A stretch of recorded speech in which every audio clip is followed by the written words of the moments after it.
ఇప్పుడు నేను ఎప్పుడు మారుమనసు పొందాను, ఎట్లా మారుమనసు పొందాను, ఏ వయసులో మారుమనసు పొందాను అనేది చెప్పి నేను ముగిస్తాను. మాది ప్రకాశం జిల్లా ఒంగోలు దగ్గర పాదర్తి అనేటువంటి గ్రామం. నా పేరు మంత్రి శ్రీరామమూర్తి. మా నాన్నగారి పేరు మంత్రి వెంకటరమణయ్య, మా తల్లిగారి పేరు మంత్రి విశాలక్షమ్మ. నేను బ్రాహ్మణ కుటుంబంలో జన్మించాను. మా నాన్నగారు చనిపోయిన కారణం చేత నాకు తిరుపతిలో ఉపనయనం చేశారు. తర్వాత నేను 2 దేవాలయాలు పూజ చేసేవాడిని, బ్రాహ్మణులకే మోక్షం అనుకునేవాడిని. అయితే మా తాతయ్య గారి ఊరిలో నేను నీళ్ళు తీసుకొస్తూ పడిపోయినాను. పడిపోతే కాలు దెబ్బ తగిలింది. అందుకని ఒంగోలు వచ్చాను. ఒంగోలులో చదువుకునేటప్పుడు స్కూల్ ప్రార్థనా మందిరం దగ్గర ఒక బయట బోర్డు రాసి ఉంది. వాక్యం ఏమిటంటే, నా ఎద్దకు వచ్చి వాడంత మాత్రం బయట త్రోసి యేసు ప్రభు చెప్పాను అని రాసి ఉంది. నేను రోడ్డును పోతూ నవ్వుకుంటూ పోయేవాడిని. ఏమని నవ్వుకునేవాడిని అంటే, అసలు వచ్చేది ఎవరు ఆయన దగ్గరికి, ఆయన బయటకు తోసేది ఎవరిని, ఒకళ్ళు వచ్చినా కూడా వాళ్ళే కదా వచ్చేది అని చెప్పి నవ్వుకుంటూ పోయేవాడిని. ఎంత పిచ్చి నమ్మకం, గుడ్డి నమ్మకం రాసి పెట్టుకున్నారని చెప్పి నవ్వుకుంటూ పోతుండేవాడిని. అయితే కాలు దెబ్బ తగిలిన తర్వాత నా స్నేహితుడి దగ్గరకు వచ్చి ట్రీట్మెంట్ కొరకు కూర్చున్నాను. ఆ ట్రీట్మెంట్ తీసుకునే టైంలో నా స్నేహితుడు ఆ అబ్బాయి కూడా హిందువుల అబ్బాయి. ఆ అబ్బాయి యేసు ప్రభుని నమ్ముకున్నాడు. నమ్ముకొని, ఏమండి పంతులు గారు, మీరు కూడా ప్రభుని నమ్ముకోండి, ప్రభుని నమ్ముకుంటే మనం పరలోకానికి పోతాం అని చెప్పి మొదలుపెట్టాడు. మరి ప్రభుని నమ్ముకుని ఊరుకుంటారా? ఎవరు దొరికితే వాళ్ళకి చెప్పడమే పని. మరి మీరు ఎంతమంది చెబుతున్నారో అర్థమైందా? ఇప్పుడు నేను దొరికాను రూములో, ఇక నాకు చెప్పడం మొదలుపెట్టాడు. నేను అన్నాను, దేవుడు ఒక్కడే, మనం పెట్టుకున్న పేర్లు మార్పు తప్ప అంతా ఒకటే. నువ్వు యేసు ప్రభా తండ్రి అంటావు, నేను ఇంకొక పేరుతో పిలిచి ఆయనకు దండం పెట్టుకుంటాను. నువ్వు ప్రార్థన చేస్తావు, నేను పూజ చేస్తాను. తేడా ఏమిలే. నీకు భక్తి ఉంది, నాకు భక్తి ఉంది. లేదండి యేసు ప్రభు నిజమైన దేవుడు, ఆయన నమ్మితే మోక్షానికి పోతామని చెప్పేవాడు. నేనన్నాను, నువ్వు శూద్రుడివి, నేను బ్రాహ్మణ్ణి. నీకు తిథి నక్షత్రం ముహూర్తం లగ్నం మంచి రోజు నేను చెప్పాలా, నేను చెప్పి నువ్వు వినాలా, నువ్వు చెప్పి నేను వింటవేమిటి అని ఈ విధంగా వాదించేవాడు. సరే, ఒక రోజున ఆయన స్నేహితులు వచ్చాడు. ఆయన స్నేహితులు వచ్చి, ఏమండి మేము విశ్వబ్రాహ్మణం, యేసు ప్రభు నమ్ముకున్నాం, మీరు కూడా నమ్ముకోండి అని చెప్పి మొదలుపెట్టాడు. నేను అన్నాను, ఏమండి క్రైస్తవులు ఉన్నారే, తాగుతారు, తిట్టుకుంటారు, కొట్టుకుంటారు, అరుచుకుంటారు. మరి ఏ బ్రాహ్మణ బజార్లో చూడండి తాగటం కానీ, కొట్టుకోవటం కానీ, అరుచుకోవటం కానీ ఉంటుందా? మళ్ళీ మేము ప్రార్థన చేస్తాం, పరలోకానికి పోతామంటారే, మీరు పరలోకానికి ఎట్లా పోతారండి అన్నాను. అప్పుడు ఆయన అన్నాడు, క్రైస్తవులందరూ పరలోకానికి పోరండి, ప్రార్థన చేసే వాళ్ళందరూ పరలోకానికి పోరు, ప్రభువుని నమ్ముకొని మారు మనసు పొందిన వాళ్ళే పరలోకానికి పోతారండి అన్నాడు. సరే, నేను అన్నాను, మీరు ఉదయం లేస్తే జీవహింస చేస్తారు కదయ్యా, దేనివల్ల కోసుకొని తింటారు, ఎంత పాపం అది, మీరు ఎట్లా పరలోకానికి పోతారయ్యా అన్న. అప్పుడు ఆయన అన్నాడు, దేవుడు ఆహారంగా ఇచ్చాడండి, వాటిని ఇష్టమైతే తినొచ్చు, కష్టమైతే మానేయచ్చు. మన ఆలోచనలు తలంపులు పాపంలోకి నడిపిస్తాయి, ప్రభుని నమ్ముకుంటే పరలోకానికి పోతామండి అన్న. ఆయన అన్నాడు, ప్రభుని నమ్ముకోమన్నాడు. నేను అన్నాను, ఈ వయసులో అంటే ప్రభుని నమ్ముకునేది, అప్పుడు నా వయసు ఎంత తెలుసా? 19 సంవత్సరాలు. ఈ వయసులో అంతా అన్నీ అనుభవించాల. ముసలి వయసులో వృద్ధాప్యంలో భక్తి వైరాగ్యం చేయాలండి అన్నాను. అప్పుడు ఆయన ఏమన్నాడు తెలుసా? ఏమండి, ఒక మంచి మామిడి పండు ఉందనుకోండి, మీకు ఇస్తే సంతోషం, పండంతా నేను తినేసి ఆ మిగిలిపోయింది మీకు ఇస్తే సంతోషం అండి. అలాగే వయసంతా లోకానికి పాపానికి ఇచ్చి ముసలి వయసులో తండ్రి దేవుడు అని చెప్పంటే యేసు ప్రభువుకు మాత్రమే సంతోషం ఉంటుందండి. కాబట్టి చిన్న వయసులోనే ప్రభుని నమ్ముకోవాలండి అన్నాడు. ఇక వదిలిపెట్టడం వల్ల మనిషి ఇక మనలాగా వదిలిపెట్టవాలా? నేను ఎప్పుడు పోతాడని నేను అనుకుంటున్నా. సరే, ఆయన మాత్రం నమ్ముకుంటారా అని అడిగాను. సరే, పంపిస్తాను కదా, ఎప్పుడు సార్ నమ్ముకుంటాలేండి అన్నాను. వెళ్ళిపోయినాడు. తర్వాత నేను ఏ బోర్డు చూసి ఎగతాళి చేస్తూ వచ్చానో ఆ మందిరంలో 3 రోజులు ప్రత్యేక కూడికలు జరిగినాయి. ఆ కూడికలకు నా స్నేహితులు ఆహ్వానించాడు. ఏమంటే మా చర్చిలో మంచి మీటింగులు చాలా బాగా జరుగుతాయి, మీరు రండి అని చెప్పి ఆహ్వానించాడు. మరి మీరు ఎంతమంది ఆహ్వానించి మీ ఫ్రెండ్స్ని తీసుకొచ్చారో నాకు తెలియదు, కానీ నా స్నేహితులు మాత్రం మీటింగులకు ఆహ్వానించాడు. నేనన్నాను, ఏమయ్యా బ్రాహ్మణం ఏంది, చర్చికి వచ్చేది ఏందయ్యా, నేను చర్చికి వస్తే మా కులస్తుల బంధువులు రానేస్తారా? నేను రానయ్యా అన్న. లేదండి, చాలా మంచి వాక్యం చెప్తారు, మంచి బాగా బోధ చేస్తారు, మంచి ప్రసంగికులు వస్తున్నారు, గుంటూరు, తెనాలి, విజయవాడ నుంచి అన్నారు. దేవుడు ఎట్లా నడిపించాడు తెలుసా? వినదగును ఎవ్వరు చెప్పినా. అర్థమైంది కదా మీకు? మంచి మాటలు వినొచ్చు కదా, తప్పే ఉంది, పోయి ఆలకిద్దాం, ఏం మతం తీసుకుంటాం, మతంలో చేరతామని చెప్పి సరే పోదాం పదయ్యా అని చెప్పి నేను నా స్నేహితులతో వచ్చాం. ముందు కూర్చున్నాం ఫస్ట్ లైన్లో. పాటలు బాగా పాడారు. పాటలు అయిన తర్వాత విజయవాడ బెంజమిన్ గారు లేచి వాక్యం చెప్పడానికి నిలబడ్డాడు. నేను కూర్చొని ఆలోచన చేస్తున్నాను. ఏమని ఆలోచన చేస్తున్నారు సార్? వాళ్ళు చెప్పేది కేవలం వాళ్ళ దేవుని గురించి, మన దేవతలు మన దేవుళ్ళు మన అమ్మల గురించి చెప్తారా? చెప్పరు. కాబట్టి ఎందుకు వినాలా? అందుకని ముందు కూర్చొని నిద్రపోయినాను. నిద్రపోతే ఏమైనా అర్థమవుతుందా? నిద్రపోయినట్టు సచ్చినట్టు సమానం. నాకేం అర్థం కాల. మీటింగ్ అయిపోయింది. సరే రెండో రోజు శనివారం, ఆ రోజు ఇంకొక ఆయన వాక్యం చెబుతున్నాడు. సరే నిన్న నిద్రపోయినా మనకేం అర్థం కాల, ఈరోజు ఆలకిద్దాం కదా అని చెప్పారు. శనివారం వచ్చాను. పాటలు అయిపోయినాయి. అక్కడ దైవ సేవకుడు సుమన్రావు గారు లేచి వాక్యం చెబుతున్నాడు. ఏం చెప్తున్నాడు? నువ్వు ఏ కులమైనా మారు మనసు పొందవలను, రక్షణ పొందవలను, తిరిగి జన్మించవలను బోధిస్తున్నాడు. ఎప్పటి నుంచో చిన్నప్పటి నుంచి వచ్చి వినే వాళ్ళకి అర్థం కావటం వల్ల మారు మనసు రక్షణ అంటే ఏందో ఈ బ్రాహ్మడికి ఏం అర్థం అవుతుంది? నేను అనుకున్నాను, మారు మనసు అంటే ఒక అబద్ధం ఆడకూడదు, ఒక చెడ్డ మాట మాట్లాడకూడదు, ఒక సినిమా చూడకూడదు. ఇది మనకు కుదిరేది కాదులే. ఎందుకంటే ప్రతి శుక్రవారం సినిమా హాల్లో లక్ష్మీ పూజ చేసేవాడిని నేను. పంతులు గారు వస్తున్నారు సినిమా కంటే కూర్చోబెట్టి చూపించేవాళ్ళు. కాబట్టి ఈ భక్తి మనకు కుదిరేది కాదు కదా అనుకున్నా. అయిపోయింది. సరే ఆదివారం నాడు మూడో రోజు, సరే అయ్యా ఈరోజు ఇంకొక ఆయన చెప్తారు రాయా అన్నాడు. సరే 2 రోజులు పోయినాం, ఈరోజు కూడా పోదామని చెప్పి పోదామని చెప్పన్నా వచ్చాం. ఆ రోజు ఆదివారం 10:30, 11, 1 గంట 2 అయిపోతుంది, ఇంకా వదిలిపెట్టలా. చివరి వర్తమానంలో దైవ సేవకుడు ఈ వాక్యం చదివాడు. ప్రకటన గ్రంథం 21వ అధ్యాయం 8వ వచనం. ప్రకటన గ్రంథం 21వ అధ్యాయం 8వ వచనం. పిరికివారు, అవిశ్వాసులు, అసహ్యులు, నరహంతకులు, వ్యభిచారులు, మాంత్రికులు, విగ్రహారాధకులు, అబద్ధీకులందరూ అగ్నిగంధములతో మండుగుండములో పాలు పొందుదురు.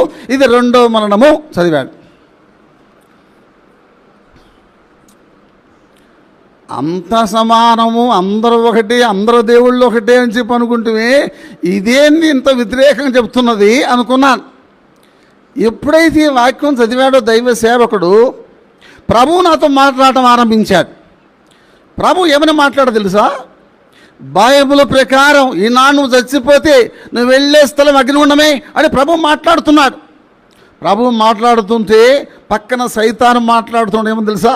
అసలు బ్రాహ్మణులకు మోక్షం, ఎన్నో జన్మల్లో పుణ్యము చేసుకుంటే మనకు బ్రాహ్మణ జన్మ దక్కింది, మనం ఎందుకు నరకానికి పోతాం అనుకుంటున్నాను. కానీ ప్రభు మాట్లాడుతున్నాడు, బైబిల్ ప్రకారం విగ్రహారాధికులు, అబద్ధీకులు అగ్నిగంధములతో మండుగుండములో పాలు పొందాలి.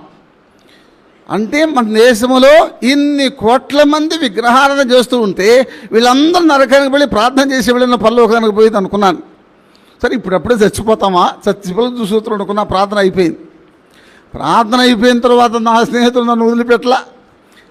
ఒంగోలు ఒక సంఘ పెద్ద ఉన్నాడు. ఎటువంటి సంఘ పెద్ద అంటే ఎవరు కనబడతారా వాక్యం చెబుతామని ఉంటాడు ఆయన. ఆయనకు నన్ను పరిచయం చేశాడు నా స్నేహితుడు. ఆయన ఉండయ్యా 2 మాటలు చెప్తారు వింటావా అన్నాడు. సరే చెప్పండి వింటారు, కూర్చోమన్నాడు. ఏవండి మీరు ఎవరన్నాడు? మేము బ్రాహ్మణం అండి అన్నాడు. ఏవండి పంతులు గారు మీరు ఎప్పుడైనా అబద్ధం ఆడారా అన్నాడు. అబద్ధం ఎప్పుడు ఆడతాం? ఆదివారం, సోమవారమా? నవ్వుతారేంది? నేను అన్నాను రోజు ఆడతాం కదండి అబద్ధం అన్నా. అప్పుడు ఆయన అన్నాడు రోజుకొక అబద్ధం ఆడితే వారానికి ఎన్ని అవుతాయండి అన్నాడు. వారానికి 7, నెలకు 30, సంవత్సరానికి 365. అప్పుడు అడిగాడు, ఏమండి పంతులు గారు మీకు ఊహ తెలిసిన తర్వాత ఇప్పటికి 8,000 అబద్ధాలు తెలుసా అన్నాడు. అప్పుడు అర్థమైపోయి ఒక అబద్ధం మీద వేలైపోతే మిగతా వాటి సంగతి ఏమిటి సార్ అన్నాడు. అప్పుడు ఆలోచన చేశాను, అయ్యో కొన్ని వేల పాపాలు చేసాం కదా అని. అప్పుడు అడిగాడు, ఏమండి మీరు ఏ దేవుడిని పూజ చేస్తారండి అన్నాడు. మేము బ్రాహ్మణులండి, చాలామంది దేవుడిని పూజ చేస్తామన్నాను. అట్లయితే అయ్యా మీ పాపాలు పరిహారం అయిపోయినాయి అన్నాడు. నేను అన్నాను పాపాలు పరిహారం అయిపోయిన చచ్చిపోతే కదా తెలిసేది అన్నాను. చచ్చిపోతే తెలుసుకోవటానికిలా, చచ్చిపోగానే ఏం చేస్తారంటే రేపు మీకు కూడా మా అందరికీ అదే గతి ఆలోచన చేయండి. చచ్చిపోగానే ఏం చేస్తారంటే తీసుకుపోయి శుభ్రంగా నిప్పు పెట్టి తగలబెడతారు. అయితే క్రైస్తవులకి ఏం చేస్తారు? శుభ్రంగా గుంట తీసి గుంటలో పూడ్చిపెడతారు. అది కానీ ఇది కానీ తప్పనిసరిగా జరగవలసిందే. అయితే తర్వాత తెలుసుకోవడానికి ఇలా చచ్చిపోక మునిపే తెలుసుకోవాలండి అన్నాడు. అంటూ అయ్యా మీరు నమ్ముకున్న దేవుడు భూలోకానికి ఎందుకు వచ్చారండి అన్నాడు.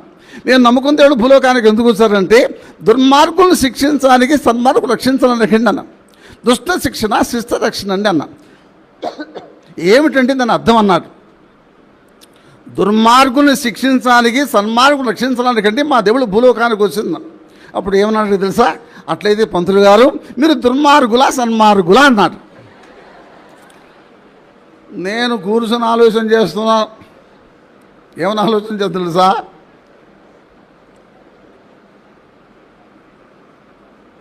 మనం బ్రాహ్మణం చీకటితో లేచి స్నానం చేసి సంధ్య వార్చి నైవేద్యం పెట్టి అభిషేకం చేసి వస్తాం, తలుపు తాళం వేసి. ఒకళ్ళ జోలికి పోం, ఒకళ్ళు నీళ్లు తాగం, మనం ఎట్లా దుర్మార్గులం? అప్పుడు చెప్పాను, అయ్యా కులం బ్రాహ్మణమే కానీ ఏదో ఒక పొరపాటు చేస్తాం కాబట్టి దుర్మార్గులమే కదా అన్న. అప్పుడు ఆయన అన్నాడు, దుర్మార్గులైతే పాపానికి శిక్ష ఏమిటో తెలుసా అన్న. పిల్లవాడికి కూడా తెలుసు కదా అయ్యా అన్న. ఏమిటండి అన్నాడు. పాపం చేసిన వాళ్ళు నరకానికి పోతారు కదా, మరి పాపం చేసిన నరకానికి పోతే మీరు ఎక్కడికి పోతారండి పంతులు గారు అన్నాడు. ఇప్పుడు నేనేం చెప్పాలా? జవాబు రావటం లేదు.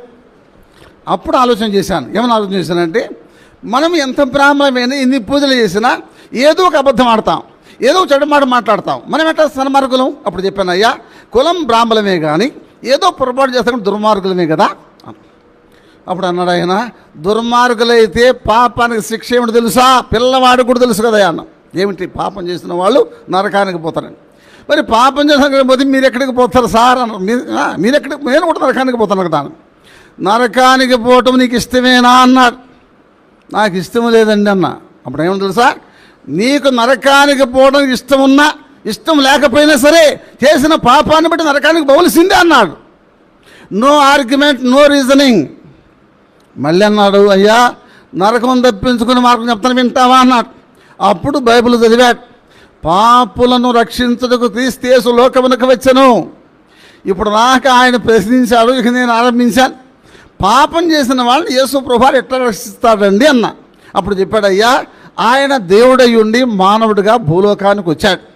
ఆయన దేవుడు కనుక పాపం లేకుండా జన్మించాడు, పాపం లేకుండా జీవించాడు, మన పాపాల కొరకై ప్రాణం పెట్టాడు.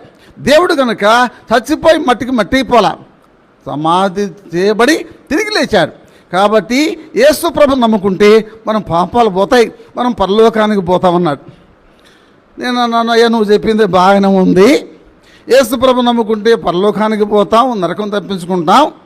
కానీ యేసు ప్రభు నా పాపాలు క్షమించాడని చెప్పి నాకు నమ్మకం ఏమిటి, నాకు రుజువేమిటి అని అడిగాను. అప్పుడు చెప్పాడు, అయ్యా ప్రభువు దగ్గర తీర్మానం చేయండి, యేసు ప్రభువా నా పాపాలు క్షమించమని అన్ని పాపాలు ఒప్పుకొని ప్రార్థన చేసుకోండి. ప్రభు మీ పాపాలు క్షమిస్తాడు. మళ్ళీ అబద్ధం ఆడలేరు, మళ్ళీ చెడ్డ మాట మాట్లాడలేరు, మీ జీవితాన్ని మారుస్తాడని చెప్పాడు. అప్పుడు ఆలోచన చేశాను. ఏమని ఆలోచన చేసింది తెలుసా? మనం బ్రాహ్మణం, అనేక మంది దేవుళ్ళు మనం పూజిస్తున్నాము, కానీ మనం పూజించిన దేవుళ్ళలో పాపం లేకుండా జన్మించిన దేవుడు ఎవరు? పాపం లేకుండా జీవించిన దేవుడు ఎవరు? మన పాపాల కొరకే ప్రాణం పెట్టిన దేవుడు ఎవరు? చనిపోయి తిరిగి లేచిన దేవుడు ఎవరు? మనం పూజించే వాళ్ళందరూ కూడా మనలాగానే జన్మించారు, మనలాగానే జీవించారు, మనలాగానే కొంతమంది వివాహాలు చేసుకున్నారు, మనలాగానే కాలంలో కలిసిపోయినారు. అయితే యేసు ప్రభువారు పాపం లేకుండా జన్మించాడు, పాపం లేకుండా జీవించాడు, మన పాపాల కొరకు ప్రాణం పెట్టారు, చనిపోయి తిరిగి లేచాడు. కాబట్టి యేసు ప్రభు నిజమైన దేవుడన్న సంగతి అర్థమైంది. 1969 సంవత్సరం జూలై మాసం 29వ తారీఖు ఆదివారం సాయంకాలం ఇంటికి పోయి మోకరించారు. అప్పుడు దాకా ఏమున్నది అర్థమైందిగా మీకు? చేతికి దారం ఉంది, ఈ మెడలో దారం ఉంది, ఈ రెండు తీసి ప్రక్కన పెట్టి యేసు ప్రభా నా పాపాలు క్షమించడాని చెప్పి అన్ని పాపాలు యేసు ప్రభా దగ్గర ఒప్పుకున్నాను. ప్రేమగల దేవుడు యేసు ప్రభు నా పాపాలు క్షమించాడు. మొదటి రుజువు ఏంటంటే మనసులో నెమ్మది సమాధానం ఇచ్చాడు. రెండో రుజువు ఏంటంటే మనసు మారిపోయింది. ఒక అబద్ధం ఆడాలని చినిపించింది, ఒక చెడు మాటలు మాట్లాడాలని చినిపించింది, ప్రభు మనసు మార్చాడు. మూడో రుజువు ఏంటంటే ఒక బరువు తీసివేస్తే అంత తేలికైపోయి 4వ రుజువు ఏంటంటే ఈనాడు చచ్చిపోయినా పరలోకానికి పోగల నమ్మకం ప్రభు నాకు ఇచ్చాడు. నా జీవితం మారిపోయింది. ప్రభుని నమ్ముకున్నాను, రక్షించబడ్డాను. ఆదివారం నాడు తీర్మానం చేసుకున్నాను. సోమవారం మందిరానికి పోయినాను. అక్కడ దైవ సేవకుడు యోహాన్ గారు నాకు ఒక పాత బైబిల్ ఇచ్చాడు. క్రమంగా మందిరానికి రమ్మన్నాడు. మందిరానికి పోతూ వచ్చాను. తర్వాత 70వ సంవత్సరంలో బాప్తిసం తీసుకున్నాను. దేవుడు నన్ను 71వ సంవత్సరంలో సేవకు పిలిచాడు. 71వ సంవత్సరంలో ప్రభు సేవకు సమర్పించుకున్నాను. 72వ సంవత్సరంలో భక్సింగ్ గారి దగ్గరికి వచ్చాను. అప్పటి నుంచి దేవుని సేవలో ఆయా స్థలాల్లో మరి దేవుని సేవ చేస్తూ ఈ రోజున మీ మధ్య నిలబడడానికి ప్రభు అవకాశం ఇచ్చాడు.